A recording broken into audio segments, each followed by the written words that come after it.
You could really make a case that Chris Rufo is the most successful activist, certainly on the right of this era. He initially rose in prominence as the central strategist in the right's counterattack on DEI initiatives.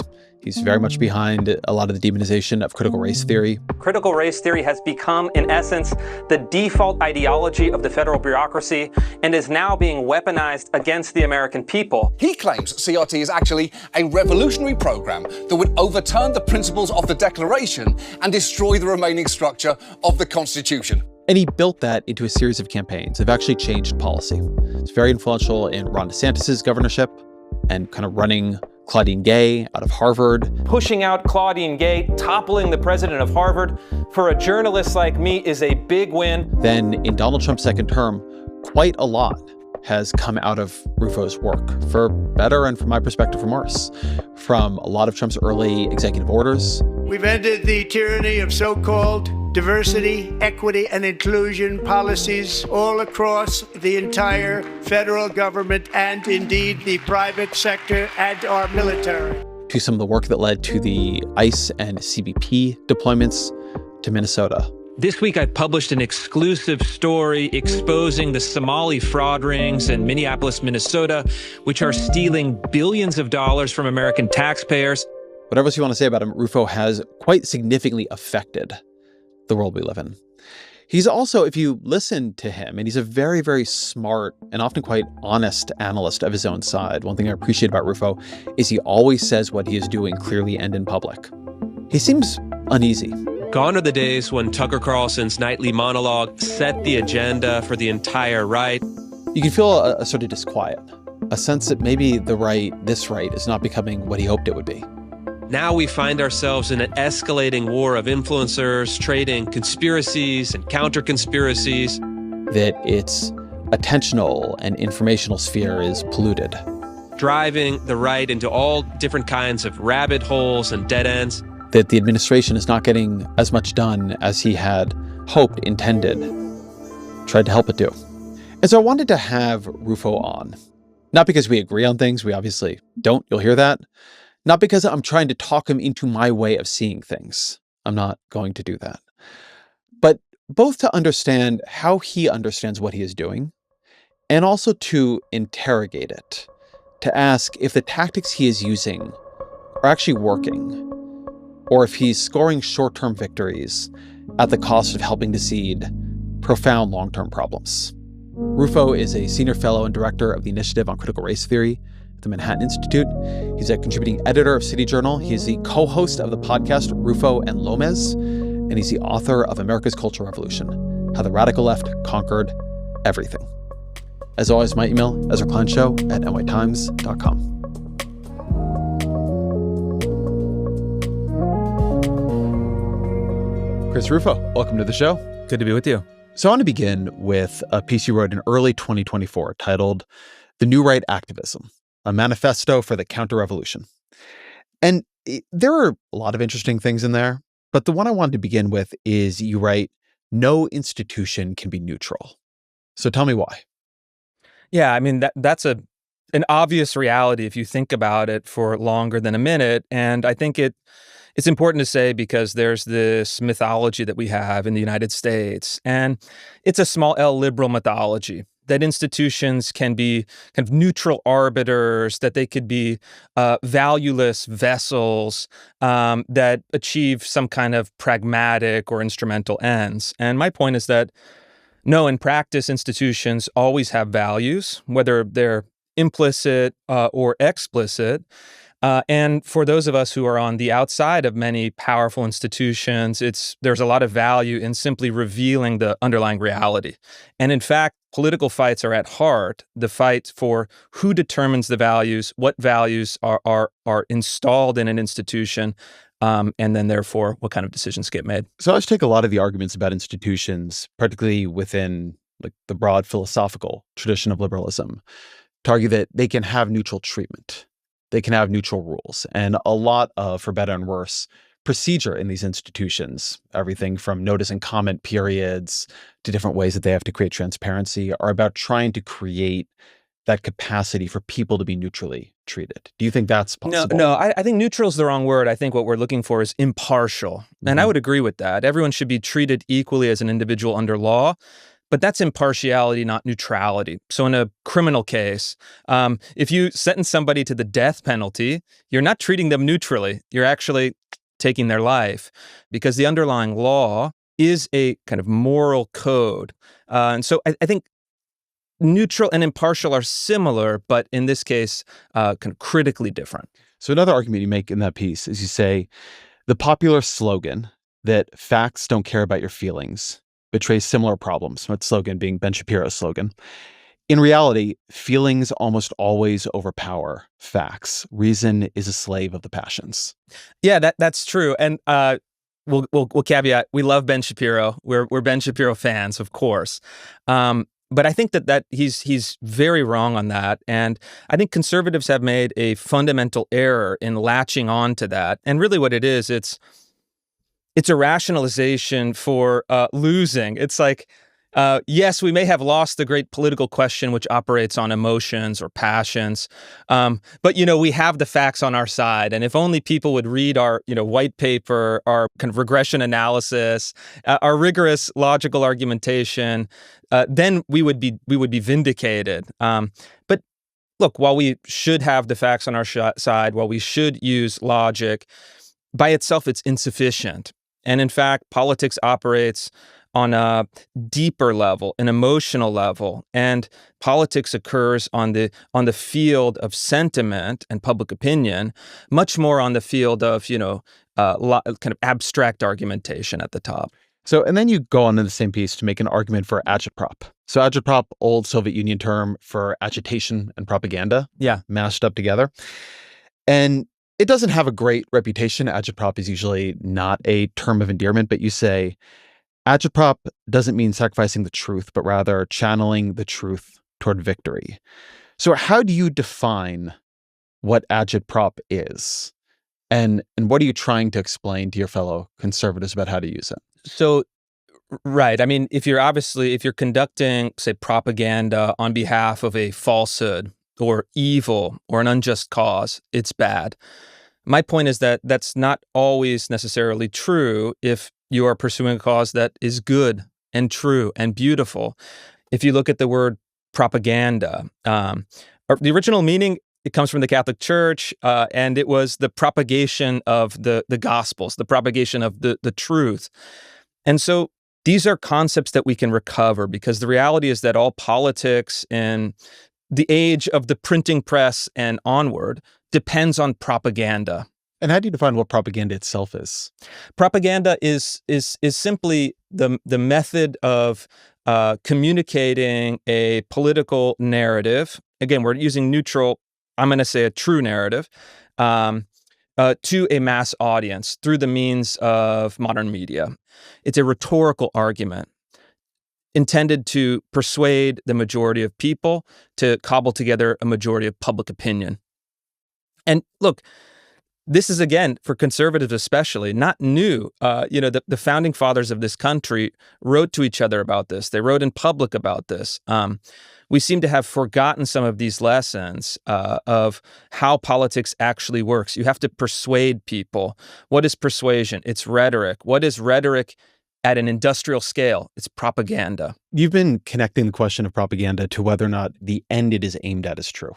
How do you think about when you have untrue propaganda unleashing intense passions? That's bad. Towards a true aim. Yeah, look, I don't think that that's good. I think that Aristotle has a great line in his book on rhetoric where he says, the truth has a tendency to prevail. I love that. Because it's like, the truth doesn't always prevail. We can look through history. We can look at history, and sometimes lies prevail. I think in 2020 and to 2024, during the woke era, many lies prevailed. But what is so interesting about that line is the truth has a tendency to prevail. And what I take from it is that, therefore, you always want to be on the side of the truth, even for your own pragmatic political ends. You always want to be on the side of the truth. And so, look, certainly there are untrue elements or narratives on the right and on the left. I think a political movement to succeed has to have the discipline and integrity to go after it, but always to remember that if the truth has a tendency to prevail, that's where you want to be.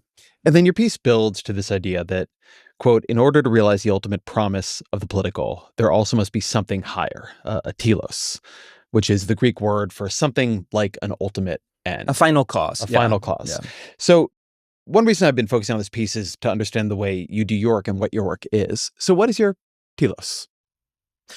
Well, politically speaking, let's leave it at that. Yeah, I don't mean your family. Yeah. I mean, I think I want to have a restoration of the principles of our republic.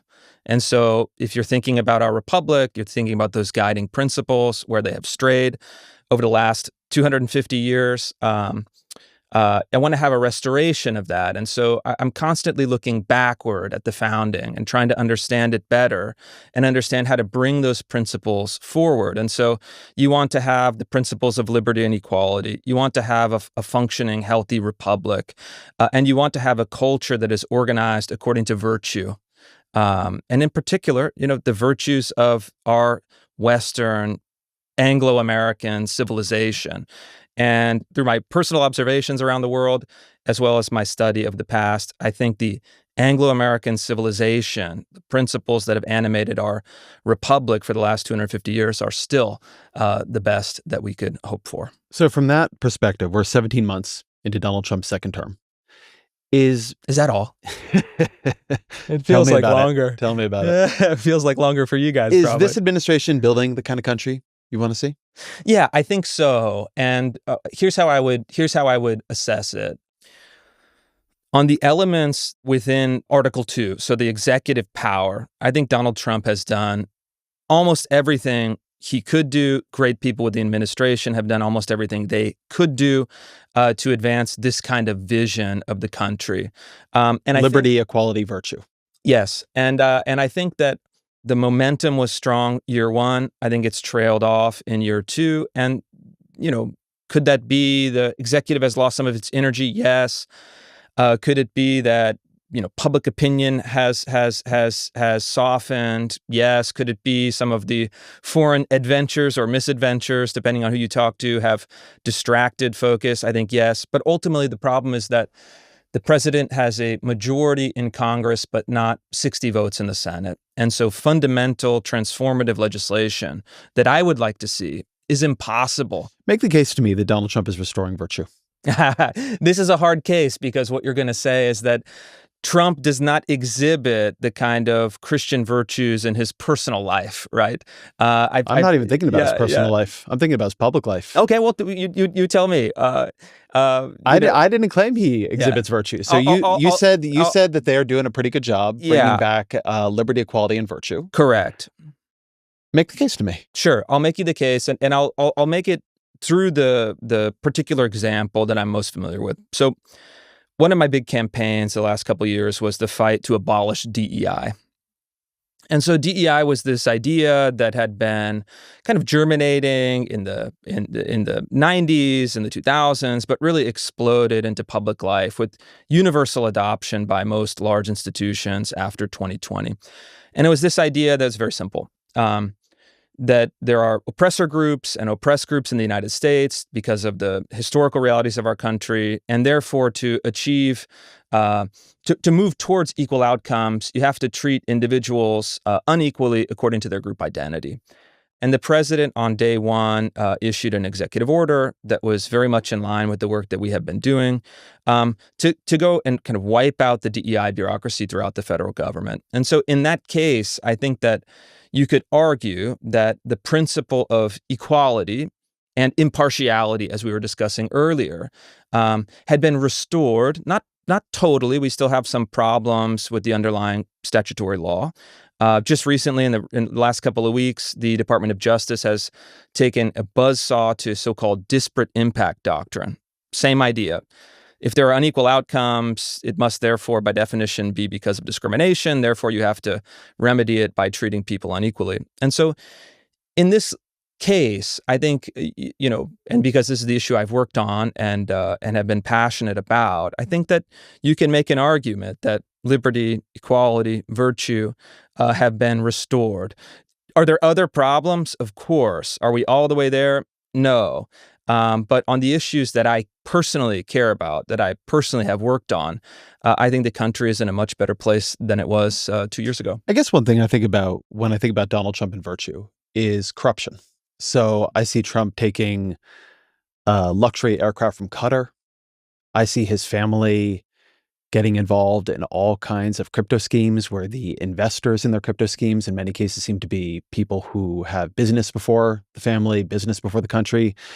The New Yorker sort of did I think a quite conservative tallying up of how much money the Trump family and Trump have made or how much their net worth has increased that has been connected to the presidency. The number was about $4 billion in this term. It doesn't, when I look at it, look virtuous. Yeah. Look, here's my general perspective, and I'll lay it out to you as honestly as I can. There are the issues that I work on, that I'm passionate about, that I feel like I have some control over or influence over. And there are the issues that I don't. And I think I've been very straightforward in the areas where I think the administration has fallen short. And certainly the perception, and we'll see over time, I'm sure that there will be, inquiries, investigations, et cetera, into these business enterprises, is bad. You're not going to get me to defend it. I'm perfectly happy calling out the administration where I think it's strayed or erred. And this is one of those places. I mean, I remember the crypto launch.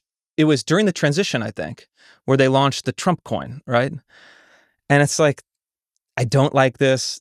I don't want to see this. They shouldn't be doing that. And yeah, you're not going to get me to defend it. Well, one of the things I'm touching into here is I've been watching a show and I see a growing vein of discomfort from you on at least what parts of the right are becoming. Sure. So in December, you tweeted, "The right's media apparatus is how the right teaches its followers how to think. And it's currently getting consumed by conspiracy, psychodrama, and tabloid conflicts. If left unchecked, it will turn the audience into the equivalent of a third world click farm." So tell me about that. What's been alarming you? Yeah. Sometimes, man, you hear your quotes back to you, you're like, oh, that's kind of very, very, very, very lively language. Yeah, this is a huge problem. And so I'll put it this way. There's a growing split between the institutional right and the online right. The institutional right, I think, actually deserves credit for gatekeeping some of these kind of bad tendencies out of our institutions. And I think that's good. However, the online right being like Fox News and yes, conservative think tanks, the Manhattan Institute, all of the kind of the institutional layer of the professional right, let's say, I think has done a very good job at gatekeeping some of these bad psychological and political tendencies out of our institutions. The problem that we're grappling with, though, is that the traditional way of thinking about political media is always as an outgrowth of institutions. So you'd have your magazines, your newsletters, your think tank, policy papers. The internet has created, kind of benefits, costs and benefits. One of the benefits is the kind of ease of communication with a large audience. But one of the negatives is that you have the proliferation of insanity, madness, psychopathology. And on the right, I think this went into hyperdrive after the assassination of Charlie Kirk. Was bubbling up before then, but really then took a turn. And so you have this tendency on the right, historically. You have like a kind of Bircher tendency in the post-war era, and then it kind of waxes and wanes over time. And right now you have in the online right, someone like Candace Owens, who has like departed so far from reality and yet has a massive audience. And I think that it's doing a disservice to the public, and even more, say, kind of self-interestedly, doing a very grave disservice to the right, because if you can't teach your audience, your followers, your political base how to think properly, they're not going to behave properly, and you're not going to have proper outcomes. And so I think it's important for us on the right to have this internal fight, which is to say, if you think that, Israel assassinated Charlie Kirk or, whatever kind of handful of conspiracy theories you have, you're on the outside. You're not within the movement. And this is a fight that is happening now. And I think given sufficient amount of time, I think we'll win. Why do you think you'll win? Because I look at the right and I see Tucker Carlson and his current guise, which is a much more conspiratorial guise than he's had before, has become more and more dominant figure. As you note, Candace Owens' success has been startling. I guess I'd ask this question in two dimensions. What is the audience demand that they are meeting, right? What is it that they are providing that people want? And then I guess the second question is, why do you think you'll win? Yeah, great question. So first of all, the audience for conspiracy theories is enormous. Before his kind of legal trouble, someone like Alex Jones was making apparently millions of dollars selling vitamins and survival supplies. And if you think about it, to generate that kind of revenue requires a massive, if kind of quiet, under the surface audience. And so I think they're really tapping into that side of the audience. It's right-wing, but not exclusively right-wing. And in fact, a lot of the people who have come over to these conspiracy theories are in that part of the horseshoe where their politics are, let's say, sub-ideological. They're more of a feeling, a perception, a set of resentments. Second, how do conspiracy theories work? Conspiracy theories work for people who want to forfeit agency, for people who do not see the possibility of constructive action in their personal lives or in public life. And therefore, the conspiracy theory gives them the rationalization and justification for their nihilism. It's, insert here, right? It's this group, it's that group, it's this other group that is controlling the world, making everything impossible, assassinating our heroes. And this gives them a psychological key, right? That is self-reinforcing, because a conspiracy theory for conspiracy theorists can never be debunked, right? It's just one layer of the onion that gets peeled. And I'll tell you why I think we're going to win. Because I've noticed this, even for people, let's say, in my kind of one degree of separation, conspiracy theories, and I think in particular anti-Semitic conspiracy theories, eventually fry your brain. And so I think that we'll see a lot of these personalities, a lot of these psychological tendencies kind of burn out on their own. And on top of that, as a kind of extra layer of confidence. That is an optimistic view on the history of anti-Semitism right there. Yeah, well, okay. I'm saying in the near term, these things kind of wax and wane. But I think what I've seen in the United States is a greater set of antibodies than you might find elsewhere. And then institutionally for our side on the right, I think the people who run institutions are aware of the problem. They're confronting the problem. We're dealing with it. And to me, this is inevitable. Political coalitions are going to have some kind of mixture of the good and the bad. And the question is, who's in a position of leadership? What kind of courage and integrity do they have? And can they succeed? And so I think that when I look at the field as it is, I think this, say, faction is less powerful than it was 6 months ago, a year ago, and I hope that trend continues. I think there's an interesting question on institutions in the right here. I forget if it's a Chesterton quote or a C.S. Lewis quote, but one of them says that when men stop believing in God, they don't believe in nothing. When men stop believing in God, they believe in everything. And I do think there's a dimension of that around institutions where the right has become much more anti-institutional. I think the view that institutions cannot be neutral and largely cannot even be impartial is much more widely held. And there's been a sort of coordinated attack on many of the institutions in American life. But sort of new ones haven't emerged, right? You could imagine the right and the left having parallel institutions that have different core values, because I do agree with you, actually, that institutions they do always have values at their heart. And when you don't think they do, it just means you don't know what they are. Correct. But I think they're being deliberately obscured, right? Or they're being obscured. Yeah. But I think sometimes I think Tucker Carlson is an interesting figure here, somebody who came up institutionally. I think sometimes about this speech he gave at the 2009 Conservative Political Action Conference. And I saw conservatives create many of their own media organizations, and I saw many of those organizations prosper, and I saw some of them fail. And here's the difference. The ones that failed refused to put accuracy first. This is the hard truth, and conservatives need to deal with this. I believe this. I'm as conservative as any person in this room. I am literally in the process of stockpiling weapons and food and moving to Idaho. So I'm not in any way going to take a second seat to anybody in this room ideologically. But I will say, honestly, if you create a news organization whose primary objective is not to deliver accurate news, you will fail. You will fail. The New York Times is a liberal paper, but it's also, and it is to its core a liberal paper, it's also a paper that cares about whether they spell people's names right, by and large. It's a paper that actually cares about accuracy. Conservatives need to build institutions that mirror those institutions. That's the truth. You don't believe me? So put aside the special pleading for the New York Times here. Carlson tried to build his own media institution, the Daily Caller. Sure. I would say it did not. My impression of it is that it did not become a place that put accuracy first and became a kind of conservative New York Times. And it did not become a conservative New York Times. Over time, he went in, I think, darker and darker directions as he chased the audience. And now he's fully without institution and has, I think, emerged, I'll put it this way, into a form I think when I listen to you find more concerning and problematic.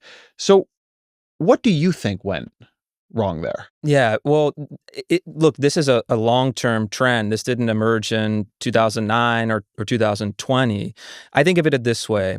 The left is over-institutionalized and the right is under-institutionalized. I say this all the time, man. Left is overformed by institutions, the right is underformed. Correct.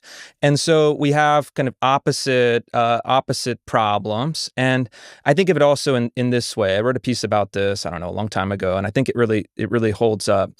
The left is organized as a capital P party, and the right is organized under a capital P prince.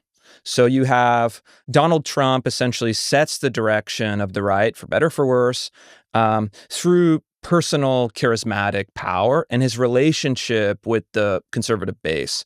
There's really no mediating institutions in the kind of way that you would see elsewhere. That's where conservatives have figured out this formula, for at least the time being, to achieve political victory. It has benefits, it has problems. The left has the opposite problem. The reason why I think you get like presidential candidates on the left that seem to be like devoid of traditional charisma is because it's organized as an institutional apparatus or a capital P party. And so conservatives have a problem with institutions. Conservatives have a problem building institutions. And this is the deepest irony, right? Is that conservatives in a healthy republic would be the ones that are preserving the institutions, restoring the institutions, maintaining the institutions. But conservatives have found themselves on the outside of institutions. And so when we're talking about this concept of counterrevolution, it's a paradox, right? Because a counterrevolution is not necessarily a conservative impulse on the top. You can have a conservative mission or goal that drives it. That's why it's a counter-revolution rather than a revolution. But conservatives are in this really interesting position where you have a lot of people on the intellectual right. They attend the black tie galas, they attend the events at the country club, they eat the, salmon dinner at the whatever Hilton, ballroom. And I'm always looking around at these, I don't like these events because I'm always looking around and saying, you guys are out of your minds. You guys are operating as if, the Elks Lodge was still the formative institution of the United States. You're living in a fantasy. You're living in a nostalgia that isn't actually grappling with the fundamental problems in the country and is totally out of step with the very voters that you claim to represent. And so, look, this is a problem. I can't say that there's a snap your fingers solution. And so you have to start where you start. I work for an institution that I think is the best in the business, the Manhattan Institute. I think we do good work that has a high degree of accuracy and rigor and intelligence. And I think that we've put up practical political victories in a way that few others have. Another version of this is a line I like, is that the personality type of the left is bureaucratic and the personality type of the right is autocratic. And I don't think that was always true. I don't think so. Let me give you a response. I don't think so, I think in the Trump era it is. Okay, well, make the case. There is a falling in line behind Donald Trump. So here's my view of the two coalitions right now. The genius of Donald Trump in the 2024 election was he collapsed the multi-dimensional test of party loyalty that existed in the previous Republican Party, where you know, pro-life, did you believe in low taxes, what was your foreign policy, et cetera, and certainly the multi-dimensional agenda test you see on the left, down to a single point of loyalty. Did you support him personally? If you did, there was actually room for a wide variety of other opinions. You could be a techno-futurist, a podcast, like Elon Musk. Yeah. You could be a Christian traditionalist. You could be RFK Jr., who'd been running as a Democrat just a year or two before. But also you could be Ted Cruz. And what held that together is that the line that you could not cross was Trump himself. But as long as you were useful to him, you could be on the team. Now, that has obvious issues when you move into governance, and I think some of them have emerged. But it gave him and them a freedom of movement across other issues where, a Kamala Harris, a Tim Walz, Joe Biden were much more box checking, right? This sort of multi-dimensional loyalty test that the left uses. And so on the left, you end up with, and I mean here the left, not like the Democratic Socialist left, but the left coalition in this country, sure, the broad Democratic Party. You end up with people who have sort of all of the right views and yes, have an institutional personality, right? Are somewhat risk averse, are worried about getting in trouble at a meeting. And on the right, you have people who they'll go crazy in a meeting. You can be Bill Pulte, but as long as the boss likes you, you're safe. Okay, yeah, I think that there are elements of that are true. Prince versus party. It's a method of political organization, psychological organization. Certainly one of Trump's kind of the great litmus test for him is personal loyalty. Like we've seen that. You're with Trump, he's with you. You cross him, and he'll attack you. You could be Kim Jong-un and be a They were buddies, right? Standing. It was like a nice buddy comedy. Yeah. I feel like there'd be a buddy comedy. He likes Kim Jong-un more than he likes Mark Carney. Yeah, well, fair enough, and as personal chemistry goes. But yeah, I think there's some truth to that, but I wouldn't therefore, I think your conclusion is overdrawn. I don't think you could say the right has autocratic personalities. I mean, I deal with conservatives all the time. I don't see that as a psychological tendency with the people I work with, the people I talk to, my friends and neighbors. But so, yeah, I think it's overdrawn. I think this is just a question of political organization from the top. And I don't think it's total just loyalty, personal loyalty. I mean, Trump wants immigration restrictions, strong national borders, build a wall. He wants American national interest-based foreign policy, although that is kind of a little bit on the outs. And then he represents, or at least championed, a lot of the causes that I care about, on DEI, on higher education, on cultural institutions, and a whole host of other sub-issues that he really grabbed onto. And look, this is good. You kind of have to work with what is there. You always want to plan for the future, build for the future, but ultimately you're faced with decisions in the moment. And look, on the whole, I think in those areas where we have had more freedom of movement, more ability to execute policy, I think things have been going quite well. I'm going to go back to Tucker. So I've seen you talk about your take on his evolution. And something you've said is that the Tucker Carlson of the Fox News era, when he was given his 8 p.m. monologues, that in that era, they were a unifying script for the right. That Fox News was this institutional structure around him that maybe contained him to a certain point. And that created a unity, a coherence that has now dissolved, not just around him specifically, but around the right more broadly. Now, the liberal take on Tucker in the Fox News era is that he was beginning to bring a white national strain into centrality in the Republican Party. That, there were all these Daily Stormer articles about how much he was saying exactly what they thought. He was talking about great replacement theory. And you've got to ask yourself, as you watch the historic tragedy that is Joe Biden's immigration policy, What's the point of this? They are flooding this country with immigrants in order to change the demography to maintain political power for themselves, to change the racial mix of the country. That's the reason, to reduce the political power of people whose ancestors lived here and dramatically increase the proportion of Americans newly arrived from the third world. Now, I know that the left and all the little gatekeepers on Twitter become literally hysterical if you use the term replacement. But they become hysterical because that's what's happening, actually. Let's just say it. That's true. He had already, in our view, become quite conspiratorial, and that what he is now and what he is then are a straight line from each other. And that the sort of passions he was unleashing, right? Reason, of course, being a slave of such passions, that it was always going to go in one direction. And that celebrating what he was at that moment and then being confused by what he is at this moment is a kind of like a strange unwillingness to either grapple with one or the other. So tell me how you see it. Yeah, I don't see it that way. I mean, when Tucker was on Fox at that 8 p.m. Eastern time, 5 p.m. Western time for me, it really did feel like a shelling point for the right. It was like a quarterback calling the plays every night at 8 o'clock in that first, 5 to 10 minutes, where Tucker kind of condensed the opinion, represented the opinion, reflected back the opinion, and then everyone had a central point, a central coherent point to think about, to talk about, to mobilize on. And it was very effective. So even in my own experience, when I first started reporting on critical race theory in the institutions, went on Tucker, gave a kind of opening monologue with Tucker. President Trump was watching it, got a call from the White House the next morning. Hey, the president saw you on TV. He wants to take action on critical race theory. Come to the White House. Let's get this thing done.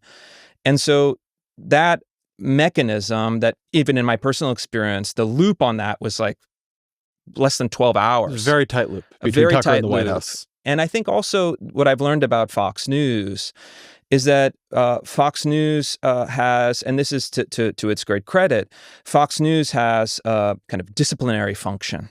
And I think especially after 2020 has become even more cognizant of, okay, message discipline is important. Moving the message forward is important. Here's the kind of guardrails for the narrative. And this is a function of institutions, a function of technology. Yes, but what I'm talking about is what the narrative itself is. I agree with you that Tucker played this role when he was on Fox News. But the thing that many of us who, I knew Tucker before, many of us who had watched him for a long time from a good time libertarian. But what specific, you're invoking like the Daily, it's like, I don't know anything about the Daily Storm or beyond. He talked a bunch about great replacement theory. This has been, been exhaustively documented. There are biographies of the guy. The Times did a bunch of work on this. The bringing in of a macro narrative that there was a function, I would call it a cabal of elites, importing brown voters to replace you, that you were being betrayed by elites representing foreign interests and foreign people to sort of alter the culture of this country to their benefit, was something he hammered all the time. Fox News is reporting tonight that the administration awarded a $172 million grant to a George Soros-linked organization which exists to, quote, help young border crossers avoid deportation. Now, why is some foreign-born billionaire allowed to change our country fundamentally? That's the big question. Right, a relentless focus on crime from immigrants, a relentless focus on George Soros. And so to me, I see Tucker now and I see Tucker then. And I agree, the shackles are off a little bit, but I see him calling the same play. He's just had to turn up the dial a little bit because he doesn't have Fox News. I don't think that's right. And I think let's take you're presenting it in a way that is very charged. I don't think quite fair. But let's take the underlying. Tucker's a charged figure. But let's take the narrative that you're portraying. I don't think that that's exactly how I would put it, certainly. But the underlying facts are either true or not true. And in this case, mass demographic change has been and is a reality in the United States. And I think it's fair to talk about that politically. We've been talking about it politically for 10 years. And you could do it in a way that exemplifies bigotry or discrimination, of course, but you can also do it in a way that isn't an expression of bigotry or discrimination, but in fact is just a basic question, a question that people in the United States have been asking since the 1770s. Who are we? What is an American? And if we are a sovereign nation, we have not just the right, but really the obligation to determine these great questions of who comes in, who doesn't come in. And so I don't think that it is right to say that someone who is concerned about rapid and large-scale demographic change is kind of a white nationalist. That seems like the kind of smear. No, I'm saying that the reason I think Tucker is a white nationalist is due to all the white nationalism. Well, let me ask a question. Hold on, let me ask a question fairly for you. Okay. No, because that is a huge charge. And I just, again, like, what is the evidence of that? You could be concerned. Can you be concerned about mass demographic change without being racist? I think the answer is yes. How do you define a white nationalist? Well, you make the charge, you define it, and substantiate your point. So I think that Tucker's view is that take Tucker out of it. Just make an in general argument. A general argument of what a white nationalist. And then you can kind of layer in Tucker. So I think that there is a straightforward view in white nationalism that there is such a thing as a white race. That race is fundamentally European, came here and founded this country. That race has, depending on the variant of white nationalism we're talking about, genetic advantages or cultural advantages, and that race deserves to have, should have dominance, particularly over this country. There are harder and softer versions of this, right? In some versions, Jews are included in that white race. Sure. In some versions, they're not included in that white race. In some versions, we are talking about something I would describe primarily as a kind of nationalism, right? If you have too much of a country not sharing a common heritage, you lose solidarity. In some cases, we're talking about something much darker than that, right? There are people who just don't like the way their community is changing, and there's the KKK, right? Everything exists on a spectrum. But would you say someone who is, like, for example, hesitant about rapid, large-scale demographic change is just a kind of 1% white nationalist? Yeah, because that would be like the majority of the country. Yes, I don't think it is a problem or unfair or even wrong to worry about large-scale rapid demographic change. So to be more specific about Tucker, so you just had on the right-wing writer Scott Greer. He's got a book coming out on the online right called White Pill. So Greer was a former deputy editor at the Daily Caller. He left in 2018 after past writings for a white national site were dug up. And he once said of Tucker, so this is Greer speaking, Tucker is ultimately on our side. He can get millions and millions of boomers to nod along with talking points that would have only been seen on VDare or American Renaissance a few years ago. These are both white national sites. So I guess, what do you make of that? Yeah, so I'll tell you what I make of it. And here's what I think is really interesting about some of these figures who were on the once kind of fringe elements of the right, who have in some ways seen the errors of that way of ideological thinking. And to me, you always want to leave people room to grow up, room to leave bad ideas behind, room for kind of critical self-reflection, and then to integrate back into the kind of mainstream thinking. And I think, Scott Greer is interesting, and one of the reasons why we interviewed him was to kind of chart out this trajectory, which there's a lot of people that had more radical politics and then they moderate over time. And so I was very interested in understanding that process of kind of ideological development and growth, and then really scrutinizing. You want to actually try to figure out, all right, well, what's the way out of that? What's the way to demystify, to defang, to kind of delegitimize that way of thinking? And I think it's interesting to talk to people who once had those ideas. So I'm not against you talking to him at all, right? What I'm saying is not that you shouldn't interview Scott Greer. Sure. I think many people change their politics dramatically. And one of the big problems that the left actually has is not giving people space to change. Sure. And putting people into a box where they're held in who they were as opposed to who they may become. My problem is not with you interviewing Greer. I am saying that I looked at Tucker in that period and thought, he's going in this direction that I understand this to be. the argument of, a Vider, and they all celebrated him. But I guess the question is whether, to phrase a question precisely, which maybe I haven't yet, whether one of the lessons of where he has gone and where some of the right has gone is that people like you on the right were a little insensitive to when something wasn't just a breaking of a liberal taboo, but was a movement towards a politics that was much more, let's call it, white identity focused.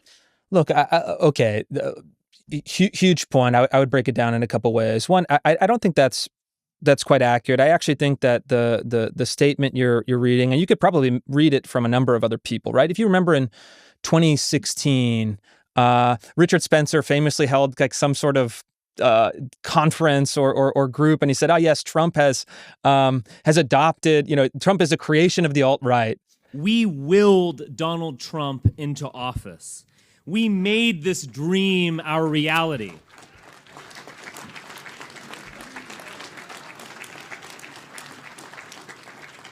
And if we will it, it is no dream. A quote I'm sure our friends at the Anti-Defamation League know very well. It was completely delusional, totally self-serving, and a product of narcissism that I wouldn't take at face value. And so I think a lot of the radical elements you're talking about overstate this relationship because they desperately want to believe it. And I think that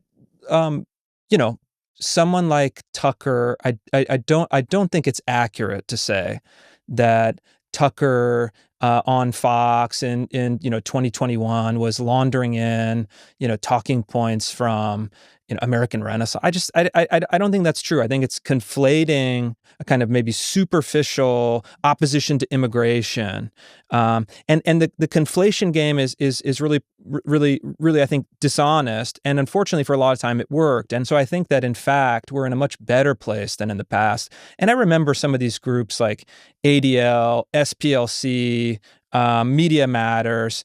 They came after me with many smears, trying to destroy my reputation, trying to get me deplatformed from social media, trying to kind of eliminate me from the public sphere. None of it worked, thankfully. The ACLU, I would also add. And in fact, as I look back, the arguments that they were making were preposterous, and they only succeeded because people felt fear. And so I'm glad that we don't live in that condition of fear anymore. And today we can talk very reasonably across a table, which I think is good.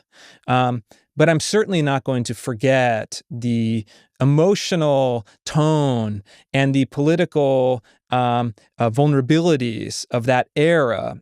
And again, the SPLC that was coming after me because of God knows what was at the same time giving money to neo-Nazis and white nationalists to keep them afloat. And what that shows me is that the supply of racism in the United States, and including racism on the right in the United States, has dwindled to such a small degree in real life that it took the SPLC to actually inject cash into that ecosystem merely to keep it alive. And so I just don't. Yeah, you ever think to me, about, it's not persuasive. One way of thinking about that period that I think is how I think about it is that two things were sort of true at the same time.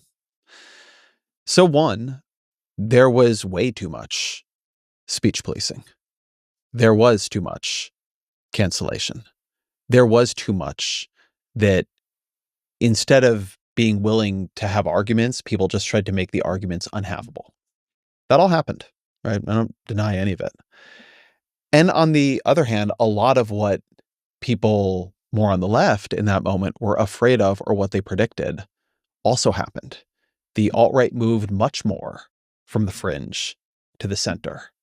I always think about the alt-right was totally destroyed after Charlottesville. I think maybe we have a different view of what the alt-right represented, which is fair enough. But I think a lot of ideas that were very, very, very far from the center. I think about Elon Musk and him writing. And I mean, later he had to try to figure out how to apologize for this. But when somebody basically said the Jews have been funding the Great Replacement. Did Elon say that? Yeah. No, Elon didn't say that. What he said was underneath that. He said to whoever had tweeted that, you have spoken the truth. And then he had to go tour Auschwitz and things like that. Okay. The Auschwitz, The Auschwitz apology tour. Oh, so, God. but, Yeah. even now, Musk is very conspiratorial, and where he is in 2026, now the world's first trillionaire owning, Good what job, used to be Elon. Twitter. And the things he kind of pumps into the attentional stream would have been considered incredibly marginal, even in Trump's first term. So two things I think were true, right? I think there are many ways which the left went too far. And the forces the left was worried were there are much closer to the center. Yes, there are parts of the alt-right that are not significant today. Richard Spencer is not a significant figure. Nick Fuentes has a bigger audience than Richard Spencer ever did. Sure. And there is, when I'm on X and other places, the amount of just constant anti-Semitism and anti-Indian racism I see just happening in people's mentions is wild to me. And I don't think he'll win, but you look at Fishback, who's running for governor in Florida, it's sort of almost unimaginable to think of somebody like him being a figure in Republican Party politics who would be commanding the support of practically anybody. And I think the reason that people worry about him is they don't think he's going to win, but he seems to be doing very well among the young right. Sure. And so I think you can hold your view, which I at least partially share, that there are many ways in which the left and the speech policing and the, boundaries went too far.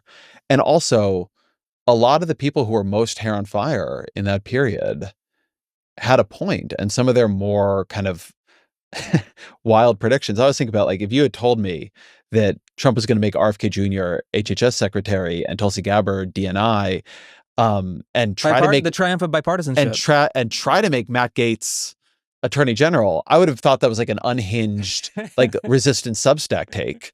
And then it all happened. So it's the fact that you can have these things be true at the same time. Yes, I think you're kind of understating the dynamic on one side. It wasn't just about speech policing.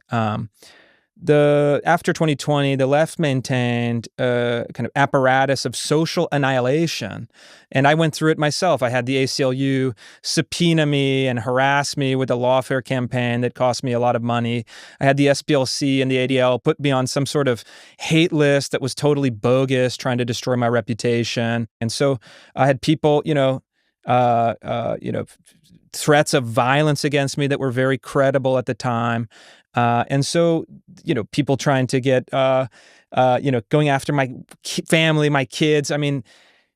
We shouldn't forget just how awful that period was and how insane that period was. And unfortunately, while I think that many of the institutions on the left have learned after having suffered some consequences for enabling that, the movements that they have sparked are in fact alive and well. And look, I think the difference that maybe you're not seeing is that the radical, nihilistic, and violent left-wing movements have the full support of the left's institutions.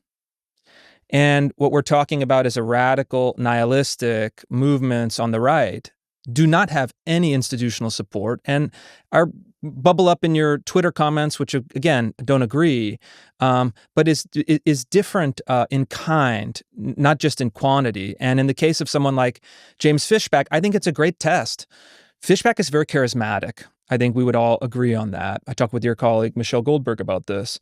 But even with a kind of individual charisma, if he's the Groyper candidate for governor of Florida, which is, again, kind of a crazy thing that is happening, I want to see the actual vote tally, because that's going to show me where he is, where he stands with the actual conservative population, the conservative voter, the conservative movement as a whole.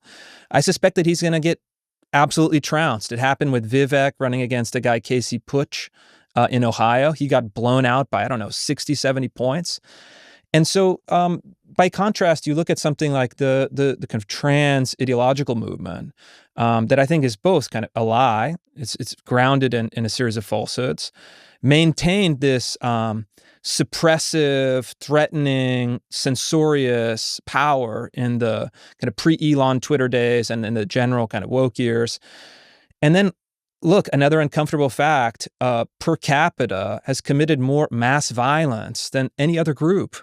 And so I am willing to indulge in, and think it's important to have a kind of criticism of, let's say, the elements on my own side. But I also think that if we were to just measure it out, to put it on a scale, it's looking a lot more like this: assassination's attempt against President Trump, the assassination of Charlie Kirk, the kind of security posture that's required for conservatives just to go on a college campus.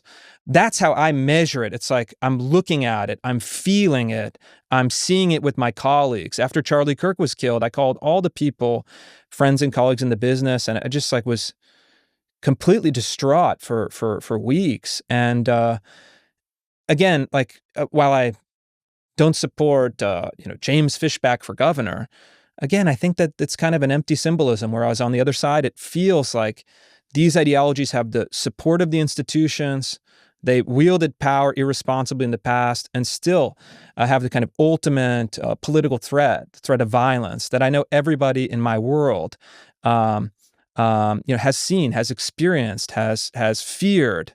And so, I mean, that grounds me. I guess, do you not see that? Is that I don't have the same view of it, but let me hold Yeah. as saying that your experience of it, I understand, right?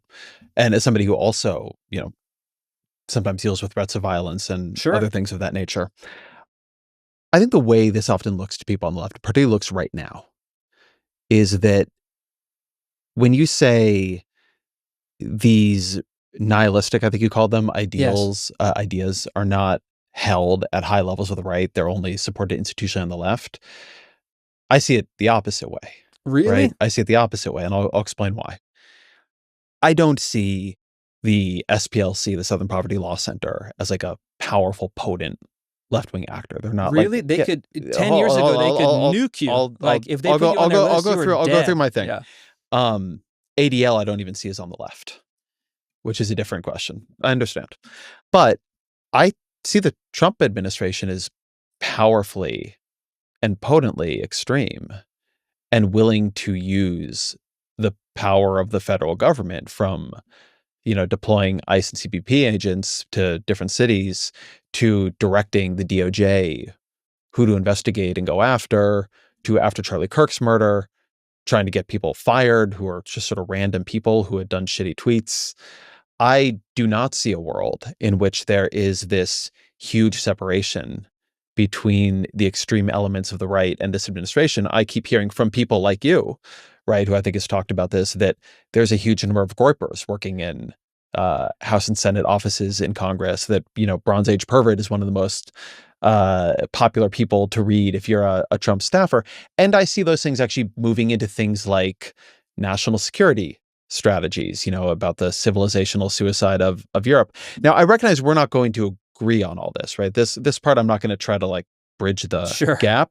What I will say is that the other thing I think people on the left see has been a sort of movement from 2016 to 2024, where it's almost unbelievable how far things have gone, right? Even Trump 1 to Trump 2 are very, very different beasts.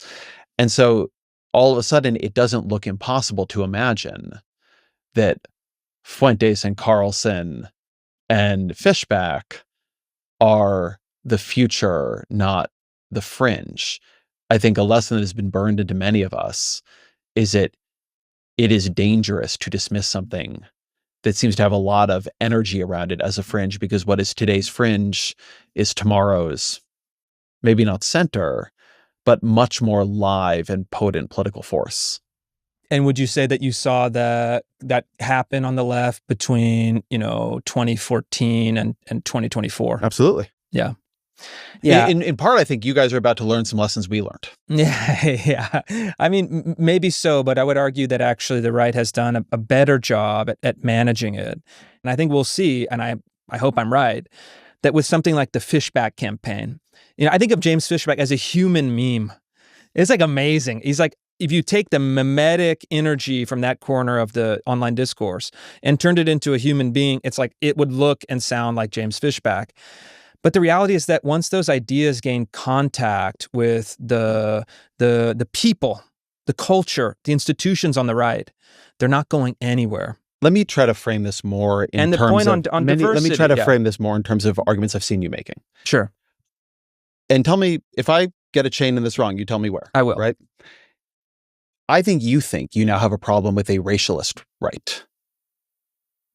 I think watching the takeover of conspiracies after Kirk's murder has been sobering or scary for a lot of people on the right. To watch people accusing Israel of it, to eventually see people accusing Turning Points USA of it, or some kind of plot from the people around him, I think has been, for major figures on the right, to be making those arguments has seemed to me to be a kind of shocking moment for a lot of you. And then I've watched you and others, on X and elsewhere, like look in your mentions and be like, oh shit, there's a lot of racism here.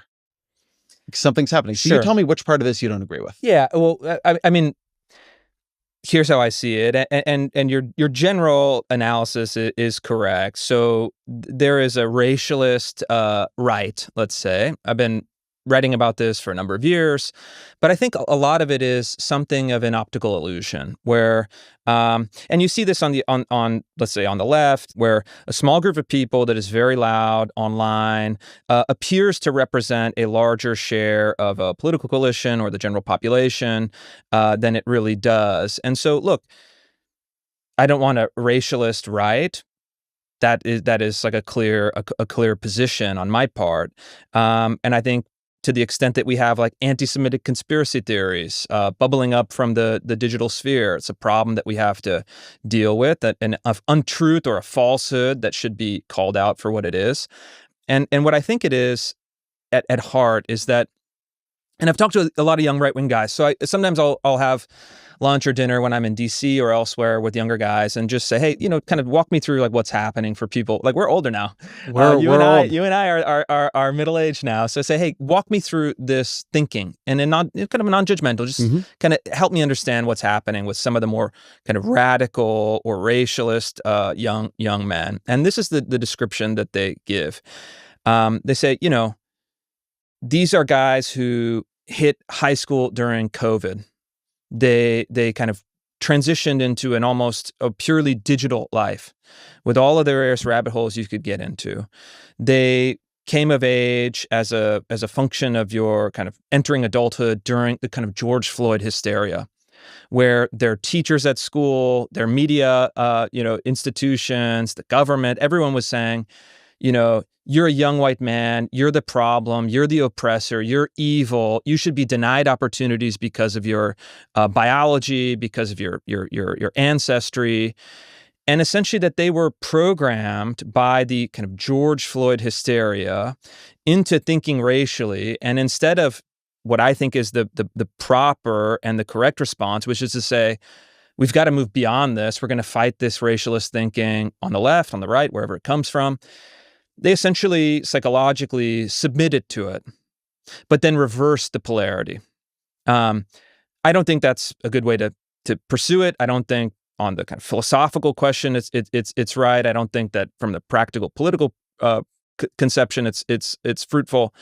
But in a certain way, it's like, I get it. I understand it. Young people are, kind of in a position of growing up and having a chip on your shoulder. I think it's extremely destructive. And what I see as the antidote to this, at least within my political coalition, is to be, an older brother figure to say, hey, I could get why you think that. However, the actual path to success is this other way. So I don't think that this is like predetermined. I actually think that young people have their brain isn't locked in its ways. And so I think you want to bring people who are frustrated towards a better path. And I think that someone like Candace Owens, who's just like driving people into a ditch, you have to kind of guide them away from that. So I think first there's truth to that narrative. I do think that one of the things that happened over the past decade or so, and this is, something I talk about in my first book, Why We're Polarized, is there was a huge upsurge in telling people that the right way to understand life, America, is all through the lens of identity groups. And when you tell people to look at identity groups, they will form a more coherent sense of their own. And a line I have in that book is, identity activates under threat. Sure. And so the more you tell people that their identity is a problem, the more they're going to begin to defend that identity and feel that identity and begin to self-define around that identity. So I think all of that happened. And I think that you would also agree, perhaps, that the institutions, the legal system, the prevailing narrative at universities, corporations, et cetera, was explicitly anti-white for a number of years, that for these young people were formative. I think it's sometimes moved into being anti-white. I would not say it was all explicitly anti-white. I did hundreds of reports on this from institutions, from banks, corporations, universities. White man bad. If you wanted to just put it into kindergarten language, white man bad. And that was the dominant position for the institutional left. I remember telling people around me that this thing where people are putting out like papers on what are the negative traits of whiteness was a disaster. Right. So I don't necessarily disagree with that. I think there's truth to it. And legally, affirmative action, DEI, was institutional, government-backed discrimination against one racial group. So the thing that I'm interested in, though, here is that you're now in power. And I live on a farm in Washington State. I'm personally not in your power. Executive orders get passed, the whole thing.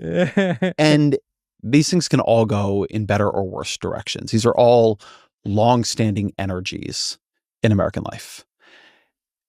The sort of argument I'm going to make to be, cards on the table about what I'm doing, please, is that I think the empirical and epistemological structures on the right and the habits they took on in order to win are playing with passions that are very dangerous. Like, I'll give a good example of this. Sure. You can believe what you want about whether or not the immigration of Haitians into Springfield, Ohio was good or bad. The people of that city had mixed views on it. I mean, the mayor and others were very pro, and it had been good for the economy, and Springfield had been in a period of decline, and then you had a large Haitian influx. And then you get into this thing that happened in 2024 about Haitians eating cats and dogs, where there's a Facebook post, and the right, all the way up to Donald Trump in one of the debates, begins adopting it. You sort of go on a quest to try to figure out if it's true and, to shorthand a long story. Maybe in Dayton, Ohio, there was somebody who wasn't Haitian. Correct. Who maybe somebody thought, but other people didn't think, had eaten a cat. Somebody and other people is quite important. People can read your piece. They can read the Drop Site News article. I'm not going to convince you one way or the other. But the Drop Site News article, they went out to debunk my story, and they ended up finding another independent corroborating witness. So it's not how I read it. Not how I read it. But I, on some level, am not even focused on that.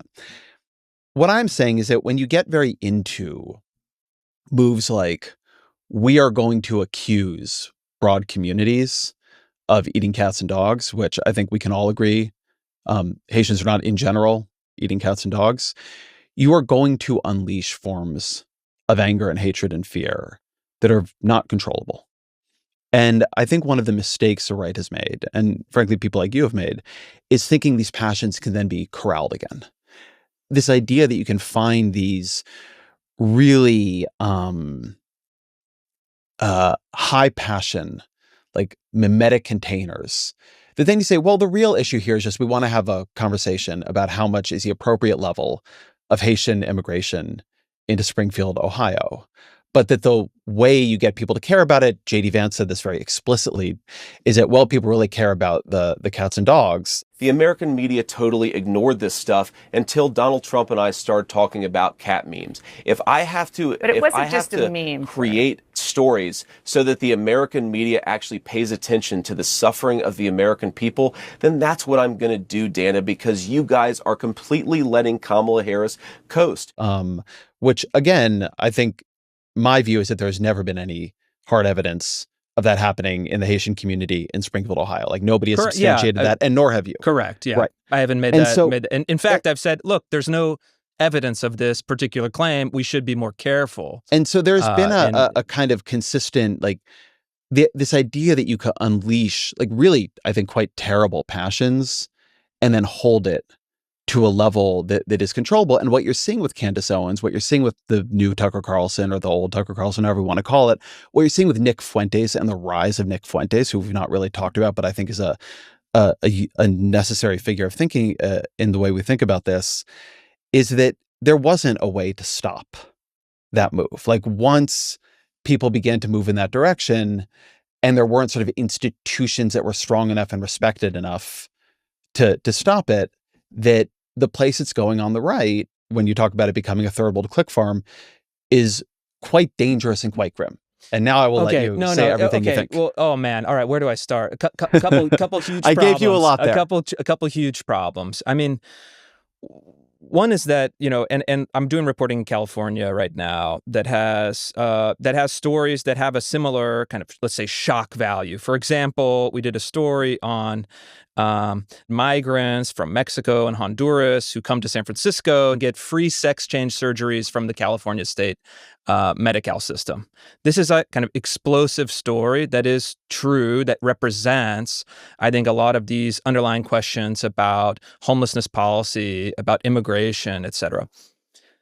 Look, if it's true, it's fair game. And there's a way to handle these stories in a responsible way, that you ensure the facts, that you present it fairly, and that you use it as a method of changing public opinion. Like, that's how it's supposed to work. And so I think that the idea that there are taboos that cannot be crossed because they will unleash these kind of unspecified or vague, dangerous passions, I think is a problem in two regards. One is that if you're going for truth seeking, if you're playing a kind of responsible rhetorical game, no, I don't think that these questions are out of bounds at all. But second, the predictions have always been, that it's going to unleash some kind of horrible nativist violence sentiment, et cetera. But the only example of an ideological-driven assassination that we've talked about today is the assassination of Charlie Kirk. This kind of prophecy of political violence is really comes from the institutional ideologies on the left, not the institutional ideologies on the right. And I think that fact has been hammered home over and over and over these last few years. And look, like, those of us on the right who are in this business, probably have to have a little bit more firmness to say, no, the facts are not on your side in this argument. So let me be more specific about what I'm saying, because I'm not making a vague prophecy of political violence. And I'm also not saying that there are these taboos you shouldn't touch. I think where I'm disagreeing is to say that there actually isn't truth seeking here. There isn't enough truth in these arguments. There's too much of an attraction. Which arguments? So arguments like the Haitian cats and dogs. We'll talk about others in a second. Which is fine. Yeah. And that the thing I'm worried about has arrived, right? I'm not talking about an unspecified future in which I am concerned the right will increasingly be taken over by conspiratorial, racist, misogynistic elements. I'm looking at a world where Nick Fuentes is a major figure on the American right. Well, you guys are doing a great job at raising his profile. Tucker Carlson is the guy who raised his profile. Which I think was a mistake. I think it is legitimate to say Tucker is the biggest figure in right-wing media. And he brought on Nick Fuentes and gave him such a gentle, kind interview. And Tucker, here's one thing I don't underestimate with Tucker. He's fucking good. He's a good interviewer. He has incredible talent as a media figure.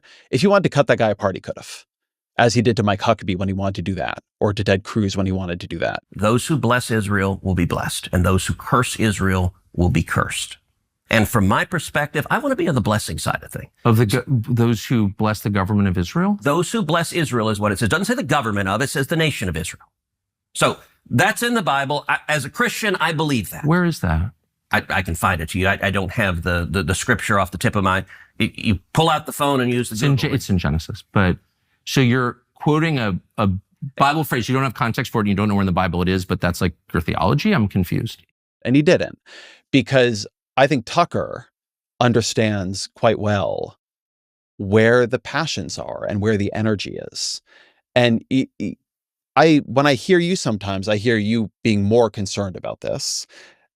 You're a little chiller in this, and I recognize you're talking to, in a New York Times podcast studio. But what I'm saying is I actually don't think the balance is right. That I think for some time people have been, and Donald Trump himself is like the king of this. There's a view to, it's the old take him seriously, not literally view.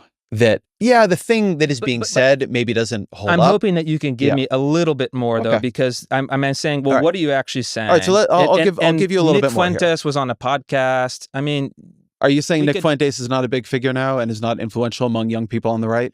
Is that really, would you really make that argument? No, I would make a slightly different argument. I think that Nick Fuentes is not a fundamentally political figure. He's a hyper-real figure of spectacle. That, again, is... You can read my writings on the question. Now? You can read my writings on this exact question. I think he's a bad influence. What I've cautioned people on the right about that genre of personality is that when someone goes on a video and says, I love Hitler. Obviously, we don't love Hitler. Neither of us are fans of Hitler, but you should resist the temptation to be scandalized and shocked and lose your capacity to reason and perceive it correctly. Because what this is, it is a hyperreal spectacle optimized for digital algorithms to harvest attention and to harvest clicks. It's not actually political in that sense. It's not optimized towards any political outcomes. I just reject this idea that, some dumb kid that has, hijacked the algorithm with superficial ideological spectacle is somehow therefore a symbolic of where the right is going as a whole. I think hyperreal is doing work in this argument that is not actually connected to what hyperreal means. I can imagine somebody sitting in front of me, even sitting in front of me here in 2015, and us younger, handsomer. Yes, yeah. And you telling me this about Donald Trump. Tell me what? Tell you what? That, listen, you all are being easily provoked. You're looking at a hyper-real, algorithmically oriented, attentional spectacle and treating it like it's a serious political force. And then maybe if I had been wiser about what Donald Trump represented and the way in which the hyper-real and the real were going to converge in the life that we actually lead here, I would have said, no, attention is the fundamental currency of modern American politics. Sure. Things that we have actually fewer defenses against things that feel fundamentally ridiculous. Things that this is an era of the trickster spirit, not the earnest energies. And many people like me, I mean, you may remember this, Huffington Post initially would only cover Donald Trump's campaign in its celebrity and entertainment news section. Is that right? I don't remember that. Because That's very he was funny. a ridiculous, hyper-real spectacle, and to treat it as a serious thing would have been absurd. I think many of us were perfectly willing to say Nick Fuentes is a marginal, absurdist figure. And then it became clear in the Tucker Carlson moment, and given where Tucker has gone, that there's like a conveyor belt of these ideas. And they go from the fringe to the far right to the slightly less far right to Donald Trump. Okay, well, here's where I would disagree. And you actually have a real world test, right? These kind of ideological media figures are playing a very different game than Donald Trump was playing. And you know that because Donald Trump actually played the game. He announced for president, and he, against the odds, against many of the institutions, he won. And so you have to say, yeah, Trump also uses media, but that's that's a superficial comparison. You have to say, what is the actual goal? And the goal for the streamers is not to pass legislation. It's not to win elections. It's not to cobble together a majority, but it's in fact it's kind of a narcissistic endeavor to get personal attention. And so, but that's the end point. There's no actual bridge that can go over. And look, that's because can't it change minds and can't it change people's politics?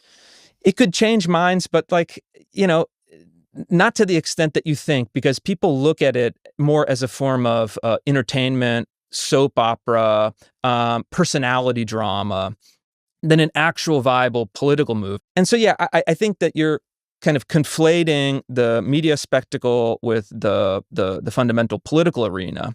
And I think that boundary is not as permeable as you're suggesting.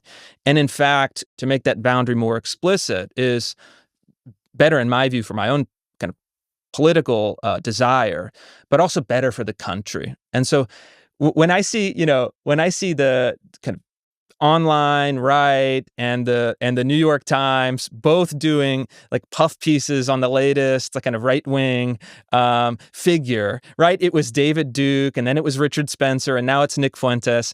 This is a stock character in American discourse, and I just refuse to take the bait. I don't think David Duke is a marginal figure. I mean, I will say you don't this. think David Duke is a marginal figure? Here's what I mean. I think John Gans, who's he's a great Substack and is a sort of interesting history-based theorist of American politics.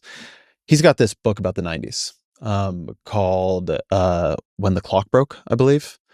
And I've had him on to talk about the book. And the argument he would make about David Duke, about a bunch of figures who rose in that period, Patrick Buchanan, Samuel Francis, is that if you look at what they were figuring out about politics, I mean, David Duke, by the way, we should note, ran for office. He did not come that far from winning for Louisiana governor in the 90s. Sure. And, there was a style of politics that they got kind of quite good at figuring out. And Gans's view, and I agree with this view, is that much of what the populist right is today is built on that, often quite explicitly with Samuel Francis and others. Okay, make your case. Absolutely not. I mean, look, for those of us who are, I'm in the institutional right. I know the people, I know the personalities, I know the organizations.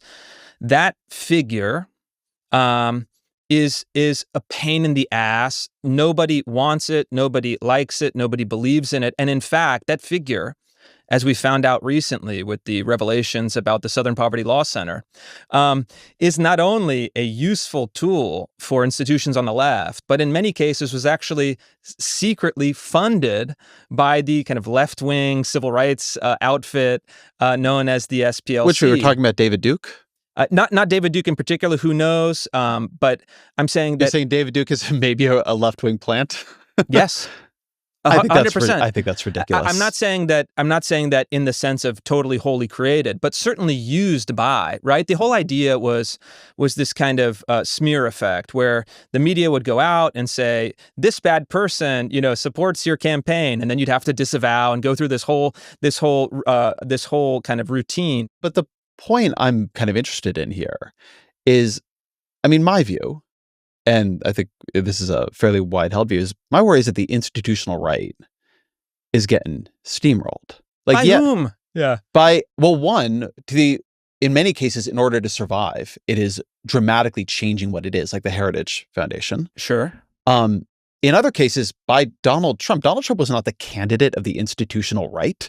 If the institutional right had its way, Jeb Bush would have been the nominee. I mean, the idea that the institutional right has been racking up victory after victory is ridiculous. I mean, the Republicans saw speaker after speaker after speaker until they got one who was more like properly compliant. Sure. The institutional right has not had a strong winning record. And again, part of my argument here is that I think this is because it keeps thinking it can maybe control these forces and it can't. You asked me earlier to sort of be more specific on a story. So I want to talk about a story you did. In November, you wrote a piece with the title, "The largest funder of al-Shabaab is the Minnesota taxpayer." Tell me what the piece was about.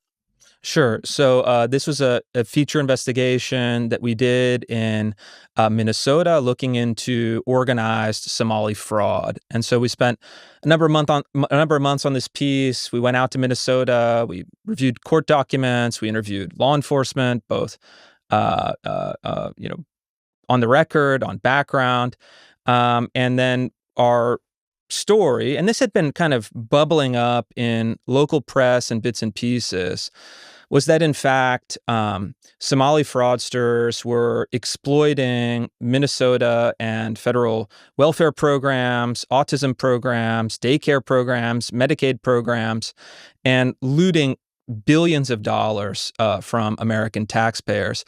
And this was the story that really blew open the Somali fraud story on the national stage. And then since then, as sometimes happens when you report on an explosive story, it kind of ricocheted into an entire movement, really looking at large-scale fraud in American public institutions. So there's a couple pieces of this. So as you note, the fraud had been, reported elsewhere at the Star Tribune. It had been Bits in and national pieces, news. yeah. There are bits and pieces. There were prosecutions, right, which is where a lot of the information came from that began in 2022 under the Biden administration. The big sort of move you made in this was to say, this is financing foreign terrorism. What was that argument? Sure. I mean, the argument is pretty simple, and the mechanics of it are this. So we have billions of dollars being stolen by Somali fraudsters in Minnesota. We then have huge amounts of money being transported out of Minneapolis airport, Seattle airport, in cash, in actual physical currency, in suitcases that goes to Mogadishu. And then when in Mogadishu, it is distributed through various parts of the country through what is called the Hawala Network. Hawala Network is the name for kind of informal, cash-based, clan-based financial institutions. They don't have a strong formal banking system in Somalia. It's a rough part of the world.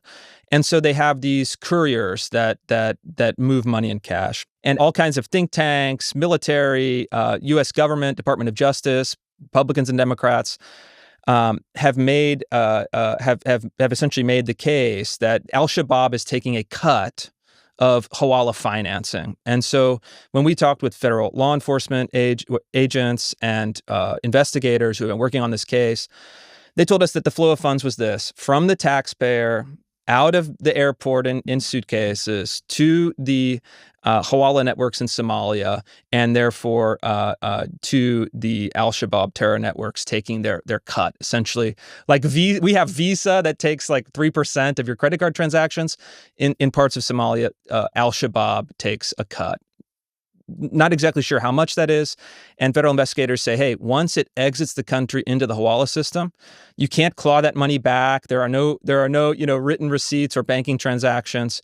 But the scale of that money that was remittances from fraud was so enormous that over time we're talking about huge sums of money. So I want to take a beat on whether or not this turned out to be true. So the key named source in your story was a retired terrorism investigator named Glenn Kearns. He later came out, claimed that he was misquoted. He said later the story was bullshit and that he did no on-the-ground investigating in Minnesota.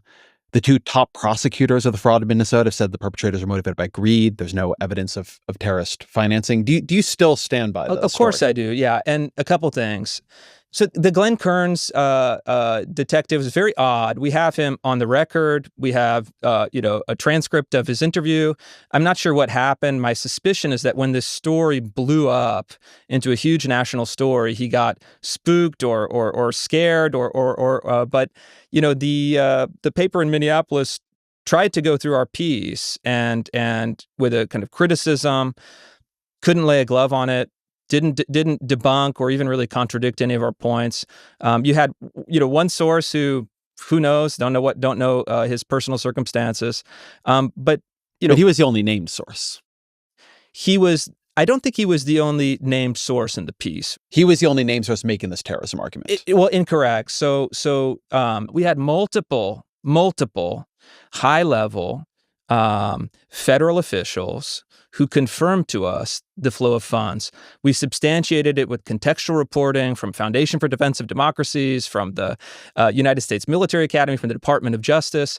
We were saying simply, logically, if we know from a variety of sources that Al-Shabaab is skimming off the Hawala network, and we know from a variety of sources that money is moving through that network from fraud committed in the United States, it's a logical syllogism, right? A, B, C. And so we know that this to be true. And I think that idea that because they weren't motivated by terrorism is not something we alleged and is essentially irrelevant.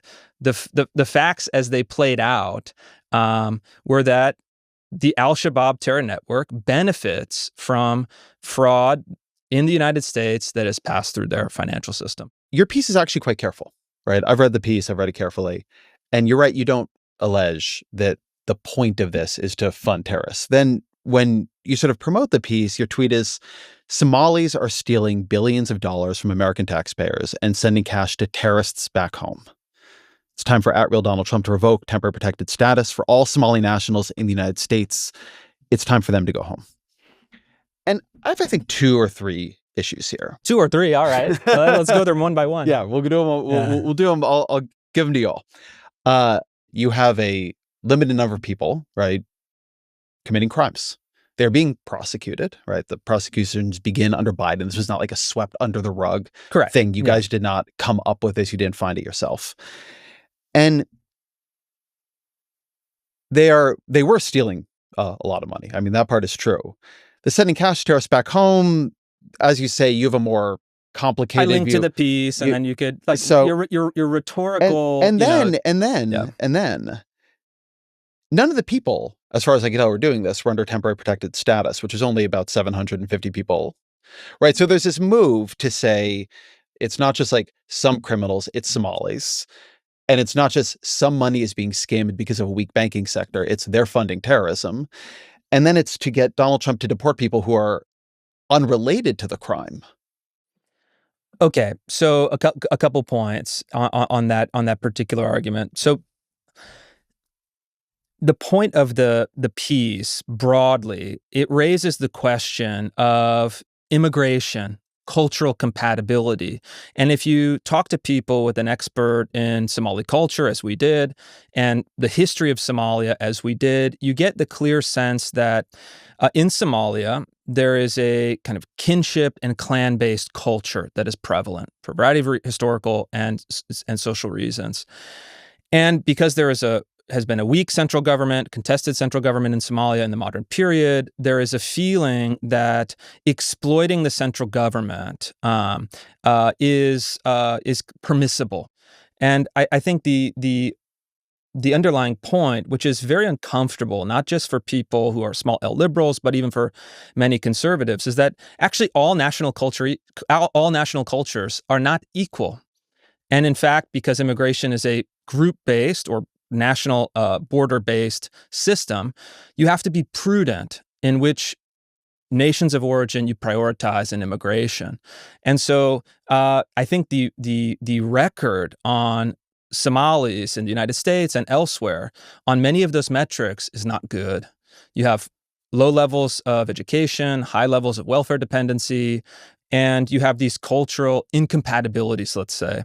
And so, again, in a prudent, national interest-based immigration policy, I would put Somalis down lower on the list, and I think that's perfectly defensible. I don't have a problem saying that American immigration policy should serve our interests, should not just be omnidirectional. What I am saying is that to take a crime committed by a limited number of people, then say this is something about an entire group of people, and you should deport these unrelated people, like that is a bad thing to do. And to yoke this sort of larger argument you're making to this much more kind of tendentious, well, some of the money that goes because of this fucked up system back in Somalia can get taken by al-Shabaab. To finish the thought, and then I'll let you take it where you want to take it. That is, and that's part of this larger point I'm trying to make to you, which is that you are not putting like passion in service of reason. You're unleashing things here that are like first going to really harm people who did nothing wrong, right? These Somali temporary protected status, I mean, many, as you say, Somalia is a tough place. Many people flee it for completely reasonable reasons, and we honor them for doing so and trying to make a better life for them and their families. Like they did nothing wrong. I think you actually do believe from many things you've written in like the primacy of thinking about the individual. If you want to say that our immigration policy should not favor Somalis, fine, fair enough. But our immigration, the temporary protected status is based on group designations, and in fact, Somalis, Haitians, but the people are going around who did not do this crime, right? We agree on that part, right? Hold on. Well, let me take it in pieces. So a couple kind of factual problems here. You said a limited number of people committed these crimes. I'm actually not sure that that's true, and I'll explain it why I believe that. If you look at the actual schemes committed by Somalis, for example, for autism services, You had members of the Somali community opening up fake clinics with fake patients that were receiving, kind of fake treatment. And what we're looking at is actually a non-insignificant number of people that were involved or had knowledge of these schemes as they were unfolding, because you're talking about thousands of patients, larger family sizes. And secondarily, prosecutors told us over and over and over, we're just looking at the tip of the iceberg. We don't have the prosecutors, we don't have the investigators, we don't have the manpower to actually unravel all of these fraud schemes. And so let's just say the median estimate, kind of responsible estimate, is $5 billion. Well, they've only uncovered fraud schemes in maybe $300 million. And so that would indicate that actually the vast majority of the schemes were simply kind of vanishing through your fingers. And so you're actually getting what I believe is, because also the Somali community is very concentrated in geographically tightly integrated in kinship networks, I actually think you're getting the complicity or knowledge of actually a non-insignificant part of this community. Are most Somalis in Minnesota? But you don't have proof of that. I think it's just logical, and I think that we can make the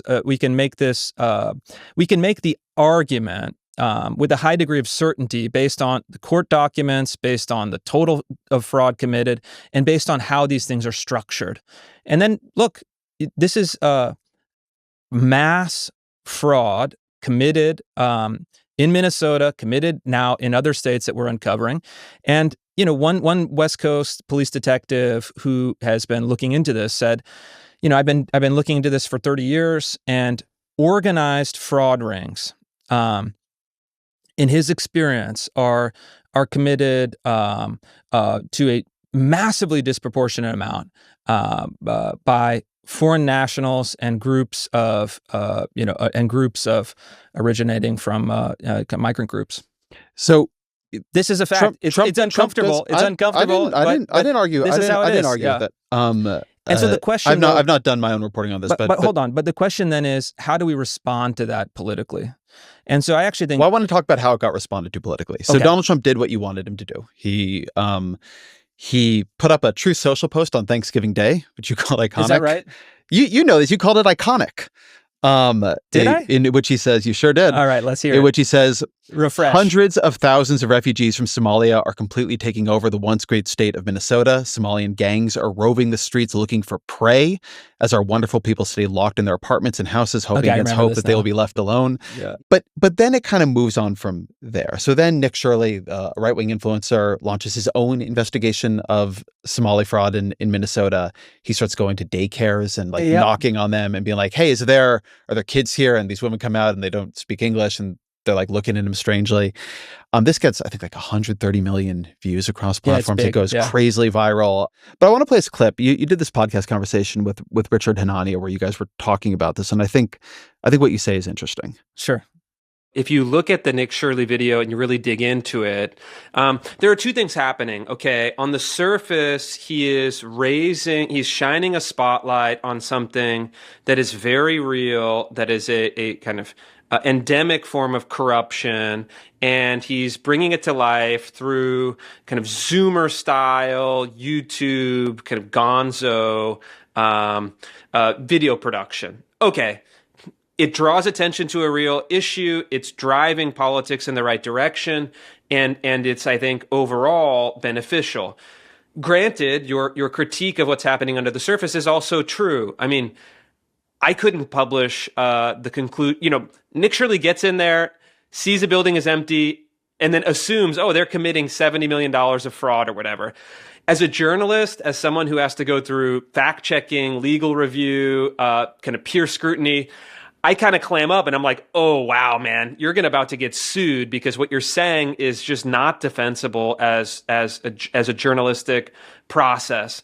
So the reason I found that to be such an interesting quote is that I feel like both sides of what we're talking about are in there. This video is not strong. Let's put it that way. That there's a lot. You can't go and be like, show me your kids. And when they don't show the kids, be like, this is a fraud. You don't have any kids.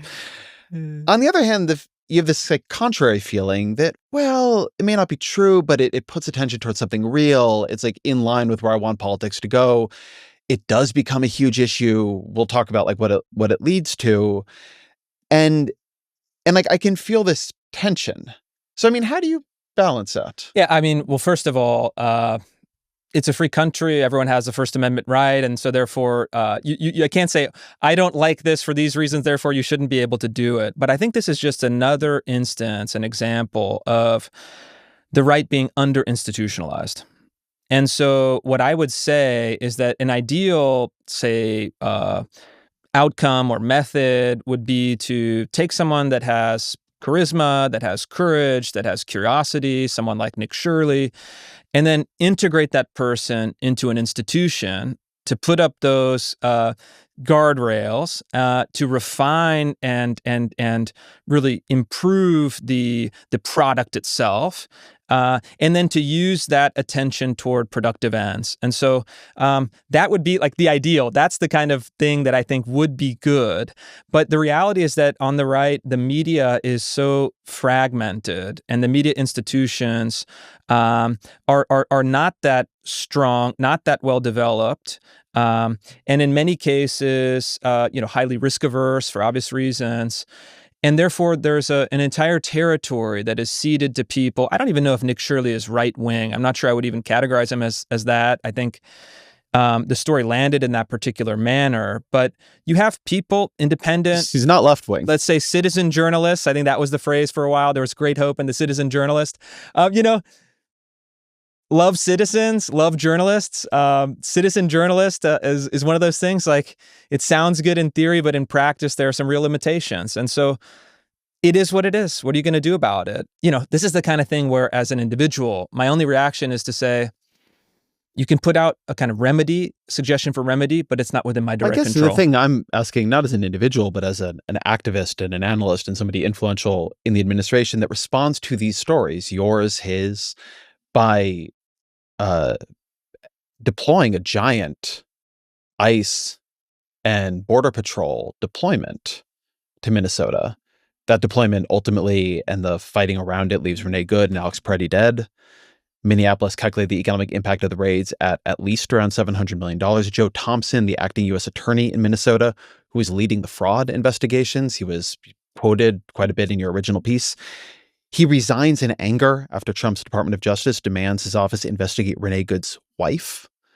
So, I mean, to me, I look at all this and I say, like, that wasn't beneficial. This was catastrophic. I mean, it harmed people's lives. It led to people dying. It was bad for the Minnesota economy. It led to the fraud stuff getting, completely sidelined, and the person who was pushing it resigning.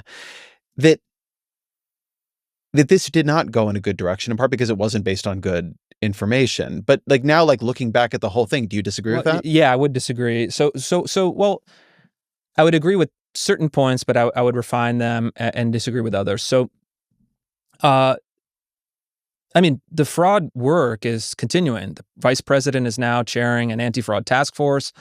They've significantly increased the manpower to look into fraud. That said, it was a bad strategic decision to deploy force, Customs and Border Patrol, ICE agents, with that kind of force posture. It's a no-win situation. And I was advising against it from even the previous summer. And so in that particular case, I would say it was ill-advised. And I think that finally the administration has learned that. They reshuffled DHS, they reshuffled Customs and Border Patrol. And if you want to create deportations at scale of illegal immigrants, you have to do so in what I've kind of called an invisible manner, an impersonal manner.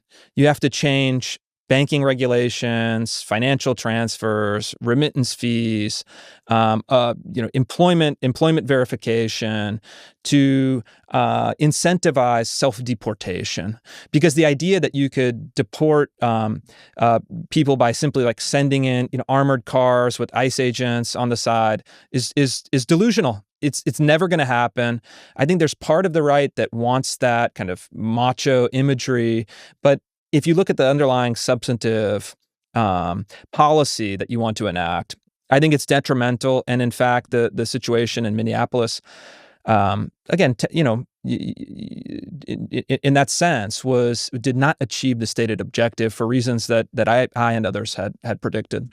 Let me pick up on the fraud. And to me, it's also it's annoying to me personally because I think fraud, huge winning issue. No one wants fraud.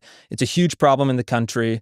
If you could just focus on that, you could rally not only Republicans who are traditionally kind of, small government, but you could also bring into the coalition moderate Democrats who want good governance. And so to me personally, I found it very, very upsetting because it's like, hey, we have this winning issue, focus on the issue, execute the policy at scale, save the taxpayers' money. You're giving someone a nicely wrapped gift, and you just wish that they would take it. In this case, it didn't happen that way. It feels to me like the fraud problem for you all is bigger than this. According to a Times analysis across 2 terms, Trump has granted clemency to more than 70 allies, donors, and others convicted in fraud cases, including Philip Esformas, who stole $1.3 billion from Medicare and Medicaid in a fraudulent billing scheme. It was the FBI's largest ever criminal healthcare fraud case against individuals. Trump commuted his 20-year prison term. You're not going to get me to defend it. I would, in fact. But I don't see you really attacking it either. I'll attack it right now. Okay.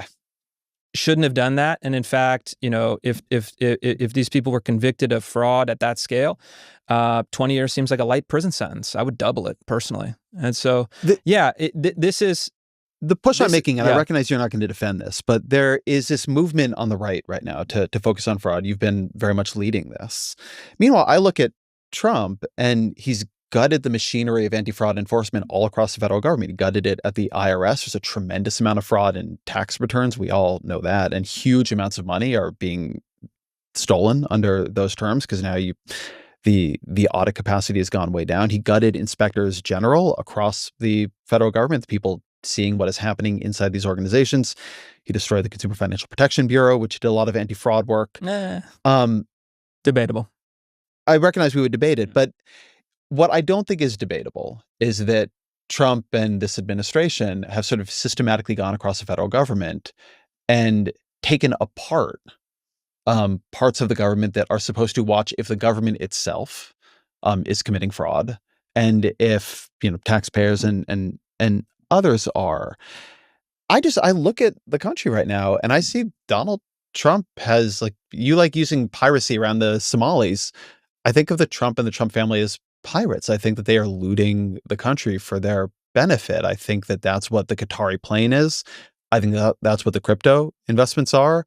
I think that's how Trump and his family have increased their net worth by billions of dollars. And I'm not saying you support it, but I don't understand how you think you're going to have a right that is doing good governance and that is taking these things institutionally seriously and have that be what is happening at the very top. Sure. And let's take pardons as the most concrete example. Yes, I agree. I think you and I would agree. And, I'm political, but in a sense, not partisan in that way. I'm not going to reflexively defend every decision by someone in my camp or the president of the United States. And in fact, a lot of those pardons, ill-advised, shouldn't have done it. And because in the reporting that I've read, a number of those individuals had also been putting money into various lobbies and various attempts to influence and various, campaign funds or committee funds or however the finances work.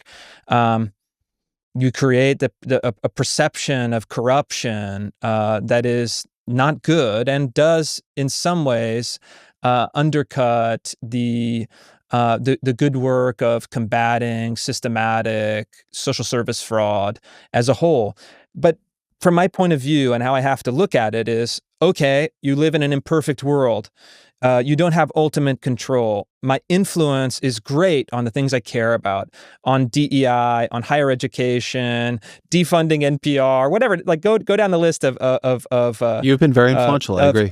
But the kind of the implicit premise of your criticism, which again I take seriously, and I think it's a fair criticism, is therefore you should give up, you should turn against the good work that's being done. It's kind of canceled out or invalidated because of something that's happening over here. And my personal policy is where there's necessary criticism, I'll give the criticism, but I'm not going to stop to work in that little sphere of influence that I have to do good. And so, I'm kind of walking the line, right, where I will issue the criticism as necessary, and if that reduces my influence in a certain regard, I'm willing to accept it. And while I would certainly, speak out against, I think the crypto thing was just, and it is ongoing. It's ongoing, yeah. Yeah, their crypto plays are there. ongoing. World Liberty and all this stuff is ongoing. Sure, yeah. And at the end of the day, when I sit down in my office, at 7:30 a.m. every morning, I'm like, all right, how can we win? How can we move the ball forward? How can we do good policy? And ultimately, at the end of the day, that's all that's within my control. And that's the attitude that I bring to the fight. I think you underestimate yourself. The point I'm making is... Well, explain it to me. I will. The point I'm making is actually a little bit even larger than you.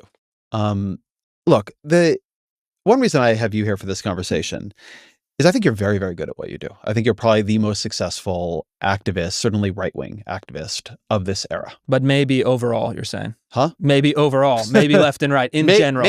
Maybe, right? I'll take it. And look, you and I are not going to agree on a million things, right? My point is not to convert you to my politics. I'm not going to do that. You should try. I mean, why not? I'm trying to convert you. Listen, we talk. Yeah. But I think that the right's inability to hold itself to certain epistemological or institutional standards of, let's not call it neutrality, let's call it impartiality, at the institutional level, at the federal government level, what the right is accepting that Donald Trump is doing is insane, in my view. Okay. And the epistemological standards and Nick Shirley's stuff is, and some of your things, in my view, which go, again, I think you're careful in like the body and then not always in the promotion and the weaponization of it. Meaning I think careful in the written pieces that are defensible, but you think I take the rhetorical flourish too far. Is that what you're saying? And then beyond you, I think there's a generalized view that we need to unleash these passions. There's been too much that has been unsayable, and we need to make sure we can say it all again. And the result of this is like a hydraulic process, not like some future result, but a current result. Where when I look at the Spotify rankings, the right of center figures on the top have become highly conspiratorial, and there are figures like Fuentes Rising, and we need a strong right in this country. I'd ask you a question then. Mm-hmm. Has the New York Times editorial line, right, the editorial line, has it moved more in my direction since 2020, or have I moved more in its direction since 2020? I'm not sure the way you have moved since 2020. I haven't moved at all. Okay. So if I'm the baseline... So I think you're saying it's moved in your direction. Of course. Okay. You look at the big piece on DEI, you had editorialists saying that I was, some sort of villain on DEI. Let's agree. Let's agree you've won some fights. Moves back. Let's agree you've won some fights. Yeah. I am saying that they're like the right, in my view, right, as somebody who I think actually has a good record of criticizing my own, right? I pushed Agreed. Joe Biden to, when that was like a much more dangerous thing for me to do. Agreed. I wrote Abundance, which is entirely a critique of democratic governance. And where the right has gone, I think is not going to work. And what's interesting to me about you right now is I'll watch your show and I can see you and your co-host wrestling with these questions. Sure. Right. I don't think you're comfortable, but ultimately there's like two problems that I see the right having that it really does not know how to solve. One problem is its attentional sphere. Yes. Is pathological. Parts of it are. Yeah. Parts of it are. And it doesn't have a lot of institutional strength there.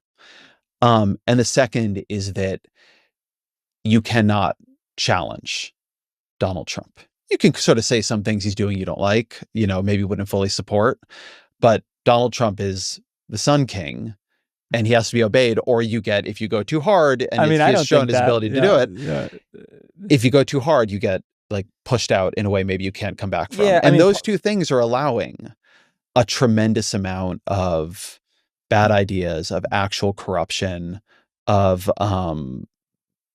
just institutional and non-institutional rot to occur. And like, we're all going to pay for it because right now we're all living under right-wing governance. So I have a lot of worry about this, right? I don't need just like, my point is not you should become a liberal, but the right has some real issues. I would agree that the right has some real challenges, and this is universal, right? There's no entirely virtuous, effective, disciplined political movement. Every political movement has a certain fermentation, a certain amount of internal conflict. You have to figure out how to resolve disputes, settle questions. And what I've tried to do, especially in the last, say, year and a half since Trump has become president again, is bring a lot of those conversations into the open. And I think that while there are these real challenges, the epistemological machine of the right has some real weak spots, some real flaws, some real vulnerabilities. While Trump's kind of highly individualized, charismatic presidency that is charismatic rather than legal, rational, or traditional, the Max Weber, triangle of legitimacy and authority. The reality is that, okay, then let's solve it. This is the conversation we need to have. These are the problems we need to grapple with. The charismatic leadership has enormous benefits. It also creates a series of underlying problems to solve. But I think that all of these can be resolved productively. I think the people in charge of the conservative institutions still in general have good epistemological judgment, intuitions, attitudes. And I think that, politics moves forward. And I think actually after, Trump is in his last term, if depending on how things go at the House, this might be the really last kind of truly effective moment for the Trump presidency. And then we ask the next question. And so the reality is that you have to move forward. You have to work within imperfect conditions. One of my critiques of the right now, and I have my own of the left, and I've talked about many of them, but I think the right likes to talk about virtue and doesn't insist on it. And virtue, to go back to what we were talking about around telos and your telos, is very much in part about restraining the passions and channeling them productively. There's a lot of talk about virtue, but the people who are leaders on the right, Donald Trump very much included, are not virtuous often. And if they have enough power, that is looked past. If they have enough strength to their passions, that is fine. And similarly in the informational sphere, in the attentional sphere, there is a lot of playing with stories that are designed, like mimetically constructed, to arouse very, very, very base passions. Those stories are often much more complicated, if they're true, beneath them. And there's a view that can be channeled in the right direction. And I think the opposite is happening, that in fact, the people who are restrained are really losing out in the right attentional sphere, because it's this constant, you can't get heard if you're not now playing this game of incredibly weaponized, like explosive allegations, which of course is going where that ultimately always goes, which is towards anti-Semitic conspiracy theories, like the oldest attentional move in the book. You're raising, I think, a really important philosophical question, and the conservative tradition offers a lot of good debate, discourse on this question. The question is this: you have what we might say Aristotelian virtue or Christian virtue, and then Machiavellian virtù, which is it's the same word, but a totally different conception. And for Machiavelli, virtue, the political virtue, was the virtue of how to win power, how to maintain stability, and in his book on republics, how to have a flourishing republic, which often requires cunning, ambition, design. And so politics is always a conversation between virtue and virtù. And you're essentially reconciling means and ends. And there are people who will argue, academics in particular, even those on the right, well, we need to have deontological principles that you can make, the ends, the means always have to be 100% pure towards 100% pure ends. And I laugh. It's like, well, only an academic could really make such a case, because the reality is that in politics, it's an imperfect world, and you're constantly balancing means and ends. You're constantly taking the measure of virtú and virtue. And so you have to figure that out. You have to figure out where you're personally comfortable, where you personally can feel that your work is justified. And then as a movement, as a whole, this is a constant negotiation. And look, in my mind, political leaders are not your friends. Political leaders are not your priest. Political leaders are kind of blunt instruments. Political leaders are means to an end. And there's no easy answer there. There's no immediate answer there. But what I would say is that those are the people that are my compatriots, the people that I'm fighting every day alongside and along with, are high integrity people, very smart people, conservative institutionalists who understand the moment, who understand that we need to kind of deliver tangible political victories. We can't retreat just to abstract speculation, and who, look, we're playing the game. And in my view, the game is simultaneously to improve our own capacities, but also to win in the arena. And so I oftentimes, and this conversation is interesting because you're moving forward. All right, what are we going to do? How are we going to hit this? Where are we going to push next? What kind of victory is available? And you have to do that knowing that the system you're operating in is littered with imperfections. And again, at the end of the day, my calculation is, I'm very mindful, and even try to be, some people wouldn't believe this, try to even be humble as to the little part of the world that I can influence. And I think I've changed it for the better. I think institutions that I'm working with are improving over time. And I think this epistemological question and the individual charismatic question are questions that can be and will be resolved in the, say, short to medium term. I'll leave it there. I really appreciate you doing this conversation. Always our final question. What are 3 books you'd recommend to the audience? Okay, so we're going to do 3 books from the Rufo's personal conservative canon. The first I would recommend is a book by my mentor, John Marini, Claremont Institute scholar, called Unmasking the Administrative State, which I think has helped me more than anything understand the deeper philosophical and political underpinnings of our modern dilemma. The second book that I think all conservatives should read and all liberals should read is a biography by Stacy Schiff called The Revolutionary, which is a biography of the American founder Samuel Adams. And Adams is the most political founder. I think he kind of clarifies through example all the questions that we've been talking about propaganda, about passion, about institutions, about political change.